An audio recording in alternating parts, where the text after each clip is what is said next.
दिवसभर विशेषतः जेवल्यानंतर काहीतरी गोड तोंडात टाकायची सवय तुम्हालाही आहे का? मग हा व्हिडिओ तुमच्यासाठी. कारण शरीरात प्रमाणाबाहेर साखर जाणं आपल्या आरोग्यासाठी चांगलंच धोकादायक ठरू शकतं.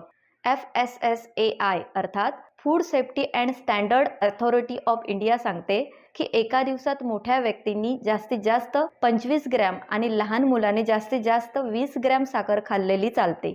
चला तर जाणून घेऊया आपल्या आवडत्या गोड पदार्थांमधून किती कॅलरीज आणि किती साखर आपल्या शरीरात जाते याकडे. शुगर बोर्ड सांगतो की एक गुलाबजाम 200 कॅलरी आणि 32 ग्रॅम साखर आपल्याला देतो. एक चमचा गुळातून 22 कॅलरी आणि 4 ग्रॅम साखर आपल्या शरीरात जाते. उन्हाळ्याच्या दिवसात आपल्या मदतीला धावून येणारी सॉफ्ट ड्रिंक आपल्यासोबत 132 कॅलरी आणि 32 ग्रॅम साखर घेऊन येतात. फ्लेवर्ड ज्युसेसमध्ये 171 कॅलरी आणि 36 ग्रॅम साखर असते. आपली आवडती चॉकलेट्स 240 कॅलरी आणि 25 ग्रॅम साखर आपल्या शरीराला देतात. तर चॉकलेट्स पेस्ट्रीमधून 212 कॅलरी आणि 20 ग्रॅम साखर आपल्याला मिळते. प्रमाणाबाहेर साखर शरीरात गेल्यामुळे वजन वाढणं, लठ्ठपणा, टाईप 2 डायबिटीज असे गंभीर आजार होऊ शकतात. त्यामुळे जेवणानंतर गोड पदार्थ खाण्याची इच्छा पूर्ण करा, पण कधी कधीच.